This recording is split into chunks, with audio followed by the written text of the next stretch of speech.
একটা সময় ছিল যখন বান্ধবীকে বিয়ে করা তো দূরের কথা, বান্ধবীর মুখটাও দেখা যেত না। নারী জাগরণের অগ্রদূত বেগম রোকেয়া করলেন প্রতিবাদ। মেয়েরা শুরু করল মক্তবে, মাদ্রাসা, স্কুলে যাওয়া।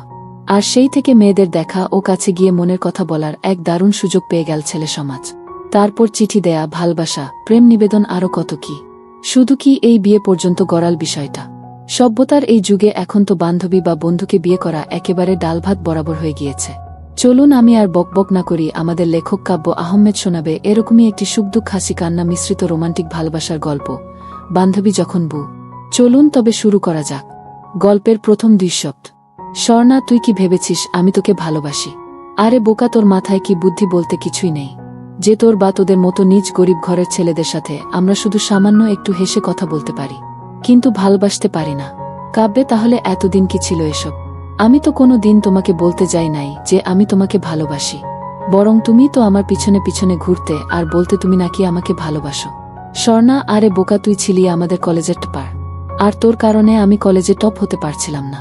তাই তোর সাথে এতদিন ভালোবাসার অভিনয় করেছি, যাতে আমার ভালোবাসায় পাগল হয়ে তুই লেখাপড়ায় আমার থেকে পিছিয়ে পড়িস। আর এখন দেখ তুই কতটা পিছিয়ে পড়েছিস। তুই আমার থেকে এতটা পিছিয়ে পড়েছিস যে কোনোভাবেই আর আগের অবস্থায় ফিরে আসতে পারবি না।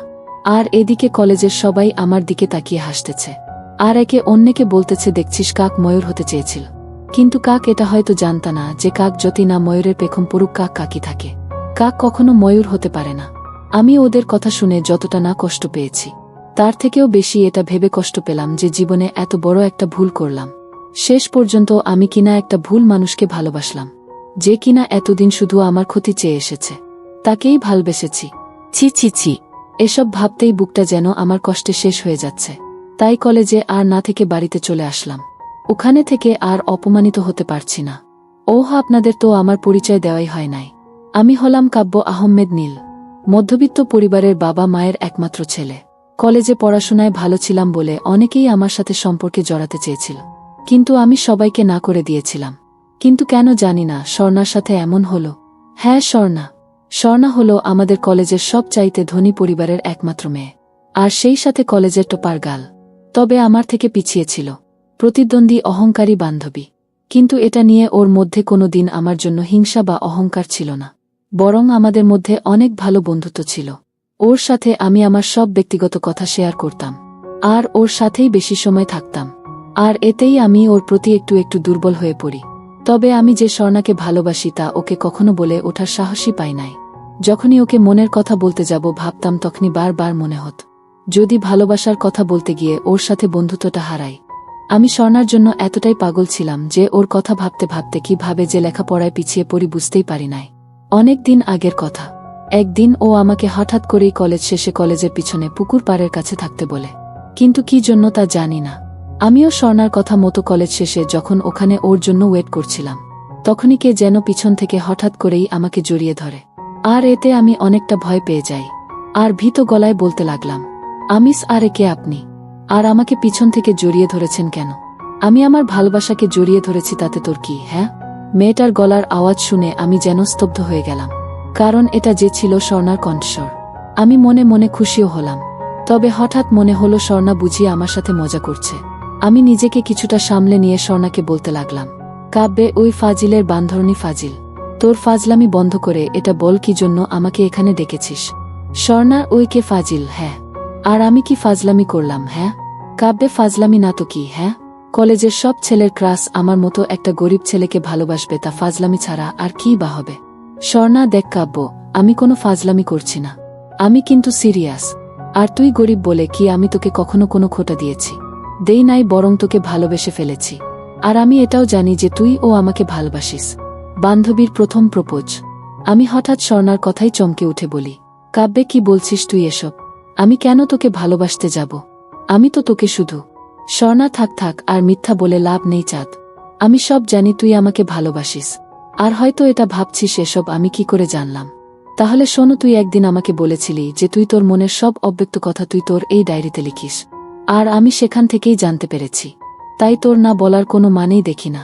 আর একটা কথা মনে রাখিস, ভালোবাসা কখনো টাকা পয়সা, ধনী গরিব থেকে আসে না। এটা আসে মানুষের সুন্দর একটা মন থেকে, আর সেই মন থেকেই আমি তোকে ভালোবাসি। বলেই আবার আমাকে জড়িয়ে ধরে। আমি কি আর বলবো ভেবে পাচ্ছি না। একে তো আমিও ওকে ভালোবাসি, আর এতদিন ওকে হারানোর ভয় ছিল। কিন্তু ও যখন আমাকে ভালোবাসে তখন কি লাভ ওকে ফিরিয়ে দিয়ে। তাই আমিও ওকে ভালোবাসি। আর এভাবেই শুরু হয় আমাদের ভালোবাসার রঙিন দিন। ওর সাথে সম্পর্কে জড়ানোর পর থেকে আমি সব কিছুতেই পিছিয়ে পড়ি। আর এতটাই পিছিয়ে পড়ি যে যেখান থেকে পূর্বের অবস্থায় ফিরে যেতে অনেক সময়ের প্রয়োজন, কিন্তু হাতে বেশি সময় নেই। তবুও অনেক কষ্টে নিজেকে কিছুটা গুছিয়ে নেই। যাই হোক, দেখতে দেখতে আমাদের হাসক ফাইনাল পরীক্ষা আসে। অনেক কষ্টে আমি সবগুলা পরীক্ষা দেই। আর যেদিন পরীক্ষার রেজাল্ট দেয় সেদিন আমার মাথায় যেন আকাশ ভেঙে পড়লে। কারণ একমাত্র আমি সবার থেকে একটু বেশি খারাপ রেজাল্ট করেছি। তাই আজ আমাকে সবাই অপমান করছে। আজ কেউ পাশে দাঁড়িয়ে আমাকে এটা বলে সান্ত্বনা দিচ্ছে না যে একটা রেজাল্ট খারাপ হয়েছে তো কি হয়েছে, সামনের বার ভালো করবি। মনে মনে কষ্ট নিয়ে যখন আমি স্বর্ণার কাছে যাই তখন সে আমাকে কতটা ভালোবাসে, কতটা পাশে আছে তার প্রমাণ কি দিল তা তো দেখতেই পেলেন। পরিবারে প্রথম ঝড়। যাই হোক, মনে একরাশ কষ্ট নিয়ে যখন বাড়ির দিকে যাচ্ছিলাম তখন একটা কথাই বারবার মনে হচ্ছিল, কোনো মুখ নিয়ে বাবা মার সামনে যাব। তবুও বাড়িতে যাচ্ছি, কারণ নিজের কারণে যে ভুল করেছি তার ফল তো ভোগ করতেই হবে। এসব ভাবতে ভাবতে কখন যে বাড়ির কাছে চলে এসেছি বুঝতেই পারি নাই। যখন বাড়িতে ঢুকব তখন দেখি বাড়ির উঠানে আগুন জ্বলছে, কিন্তু এটা বুঝতে পারছি না কে এখানে আগুন লাগিয়েছে। তারপর যখনই আমি বাড়ির ভিতরে ঢুকলাম তখন যেন আমার মাথায় 2 বারের মতো আকাশ ভেঙে পড়ল। কারণ মা বাবা দুজনে মিলে আমার সব বই খাতায় আগুন লাগিয়ে দিয়েছে। সেই সাথে আমার কাপড়ও বাহিরে ছড়িয়ে ছিটিয়ে রেখেছে। আমাকে ঢুকতে দেখার সাথে সাথেই আব্বু বলে উঠল, আব্বু তুই এ বাড়িতে কেন এসেছিস? আমিষ বাড়িতে আসবো না তো কোথায় যাব আব্বু? করুণ দৃষ্টিতে আব্বুর দিকে তাকিয়ে বললাম, আব্বু তুই কোথায় যাবি সেটা তুই ভালো করে জানিস। তবে আজকের পর থেকে তুই না এ বাড়িতে থাকবি আর না আমাকে আব্বু বলে ডাকবি। আমি আব্বু এসব তুমি কি বলছো? আমি কি? কাঁদতে কাঁদতে, আব্বু তোকে বলেছি না আমাকে যেন তুই আব্বু বলে না ডাকিস। আর এটাই জানতে চাস তো কেন আজ তোর সাথে এরকম? আমিস না থাক, আমি বুঝতে পেরেছি কাউকে কিছু আর বলতে হবে না। আমি চলে যাচ্ছি। যদি আমার চলে যাওয়াতে তোমরা ভালো থাকো তাহলে আমি চলে যাচ্ছি। কাঁদতে কাঁদতে হতাশা থেকে ঘুরে দাঁড়ার চেষ্টা। তারপর বাড়ি থেকে বের হয়ে আসি। বাড়ি থেকে আসার সময় দেখি প্রতিবেশীরাও আজ আমাকে দেখে হাসাহাসি করছে।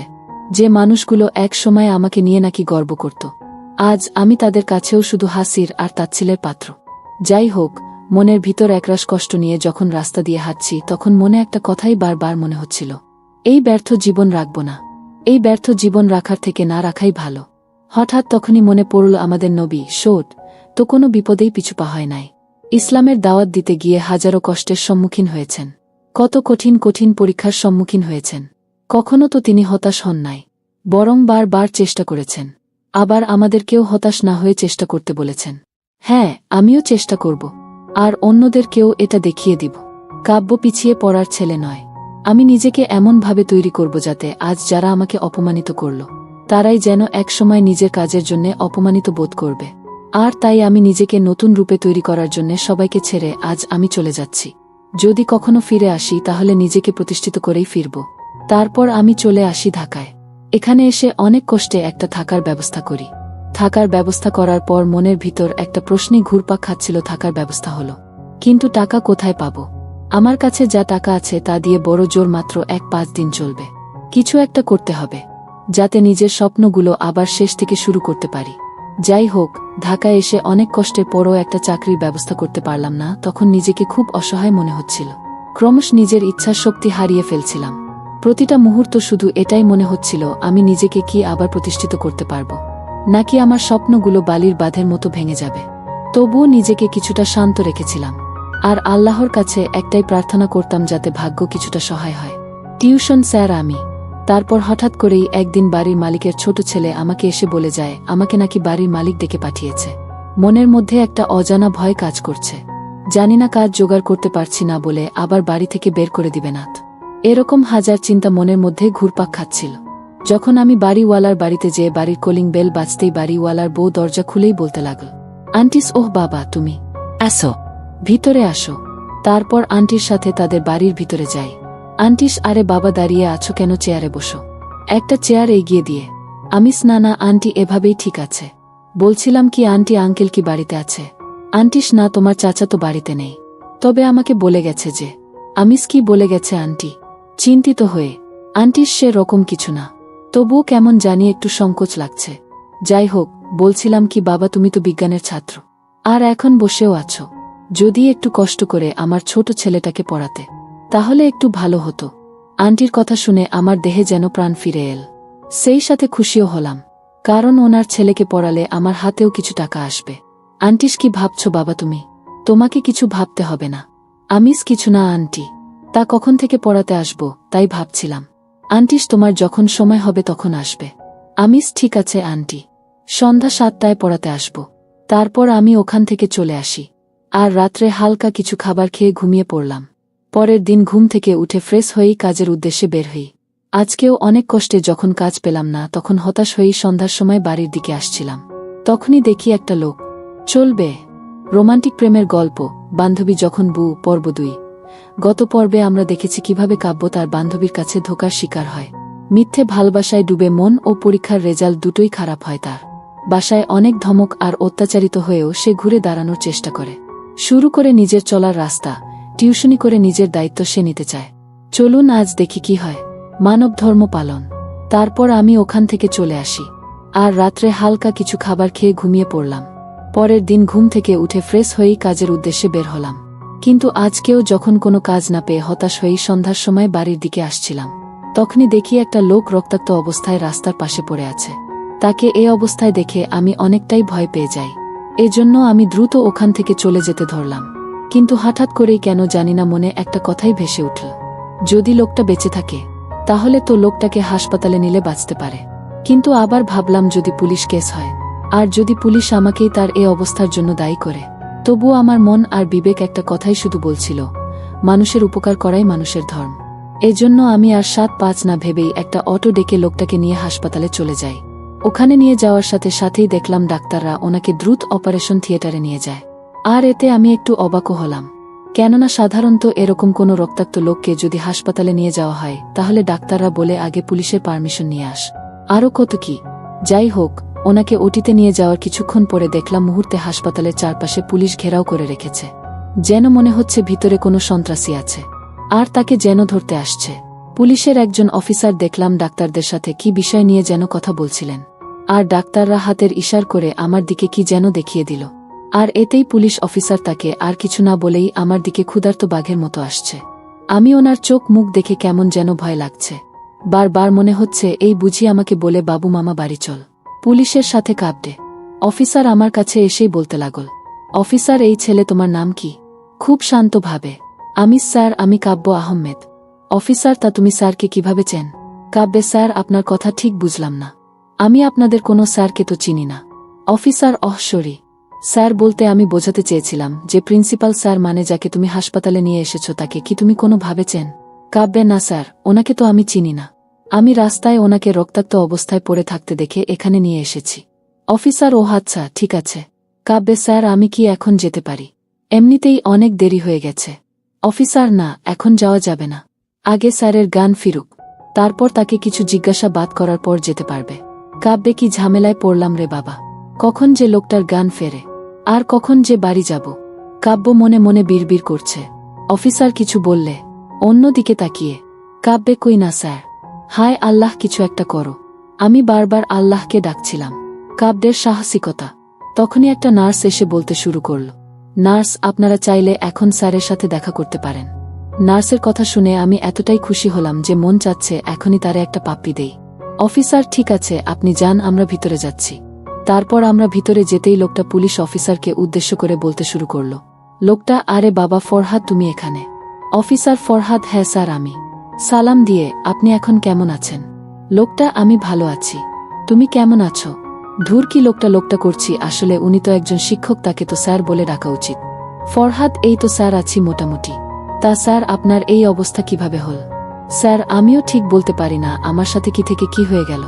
সন্ধ্যায় একটু বাহিরে হাঁটতে কি বের হলাম, তখন কোথায় থেকে কিছু মুখোশ পরা ছেলে এসে আমাকে মেরে চলে যায়। যাই হোক, ওসব বাদ দাও। তা তোমার সাথে এ ছেলেটাকে একে তো ঠিক চিনলাম না। ফরহাদ স্যার, ওর নাম হলো কাব্যে। এই কাব্যেই আপনাকে রক্তাক্ত অবস্থায় রাস্তা থেকে এখানে নিয়ে এসেছে। স্যার, আরে বাবা, তোমাকে যে কিভাবে ধন্যবাদ দিব সে ভাষা আমার কাছে নেই। কাব্যে, স্যার এখানে ধন্যবাদ দেওয়ার কিছুই নেই, এটা আমার কর্তব্য।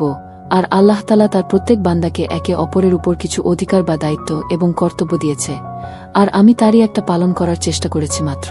স্যার, সবাই যদি তোমার মতো ভাবত তাহলে আজ আমার এই অবস্থা হতো না, আর না পৃথিবীতে এত অশান্তি থাকত। ফরহাদ স্যার, আমাকে এখন যেতে হবে, আর আপনি যদি কাউকে সন্দেহ করেন তাহলে অবশ্যই আমাকে জানাবেন। স্যার, ঠিক আছে বাবা, কিছু মনে করতে পারলে তোমাকে অবশ্যই জানাব। স্যার, ওহ তা বাবা, কাব্য তুমি কি করো? কাব্যে, এই তো স্যার বেকার বসে আছি আর কাজ খুঁজছি।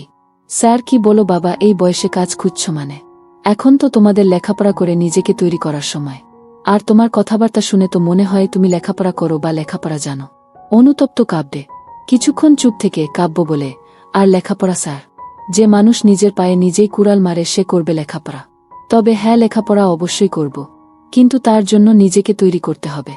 স্যার, তোমার কথা ঠিক বুঝলাম না। কাব্যে, কিছু না স্যার, আমি এখন আসি। স্যার, তা তুমি কতদূর পড়েছ? কাব্যে, এই তো স্যার ইন্টার পরীক্ষা দিয়েছি। স্যার, তা তোমার রেজাল্ট কি? কাব্যে, 4.50 স্যার।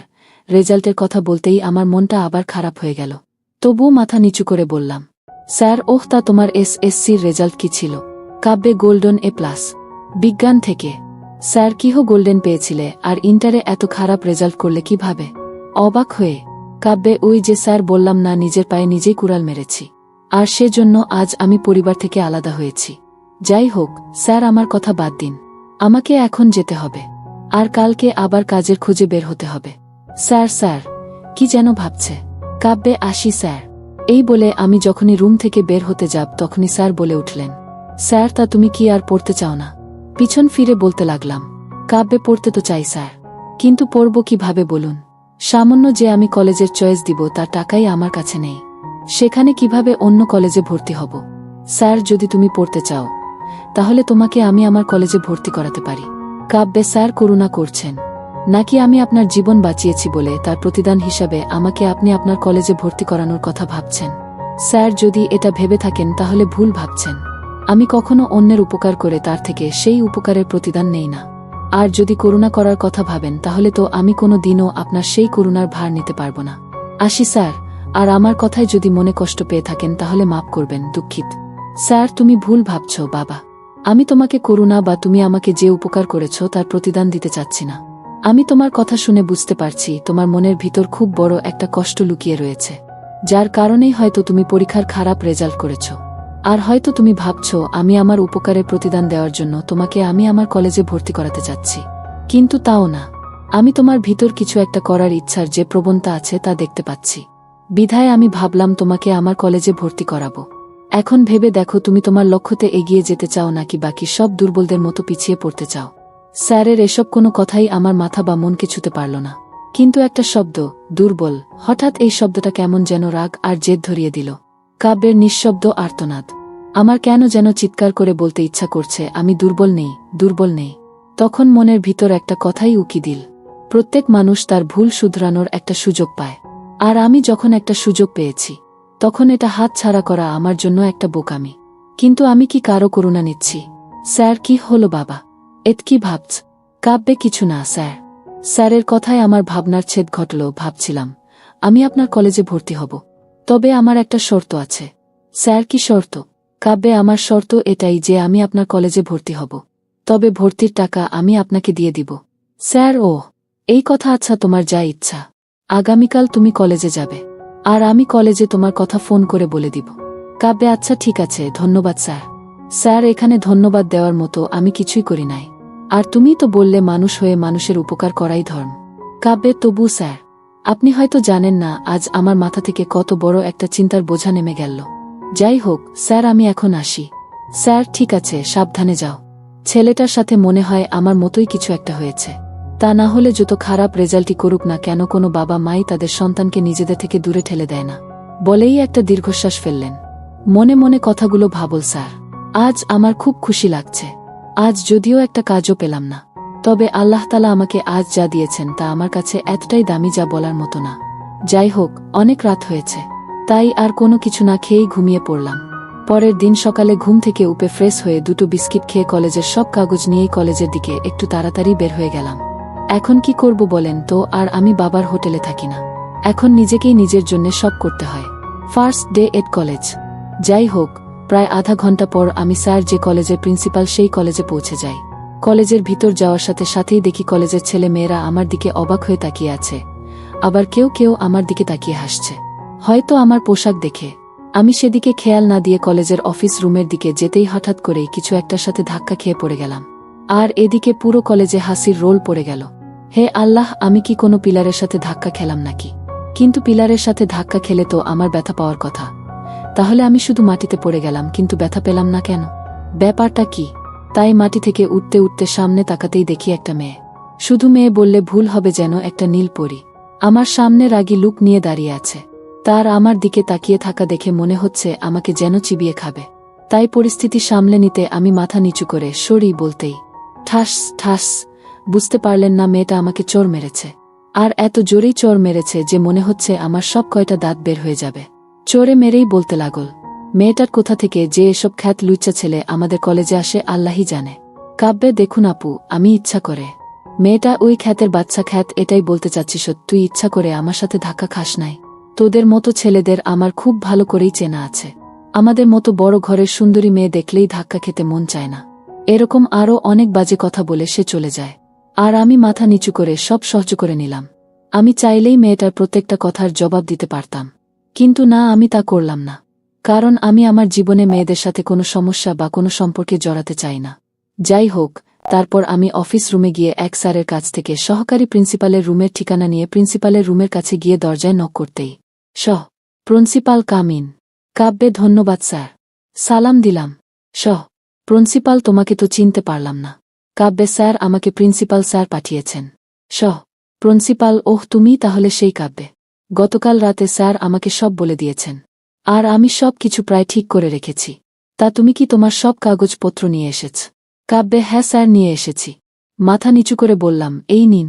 তারপর স্যার আমার সব কাগজ নিয়ে বলতে লাগলেন, প্রিন্সিপাল, তুমি আগামীকাল থেকে কলেজে আসতে পারো, আর তোমার রোল হল। তারপর আমি স্যারকে আবার সালাম দিয়ে মাথা নিচু করে কলেজের বাহিরে চলে আসি। কলেজ থেকে বাড়িতে ফিরে চলবে।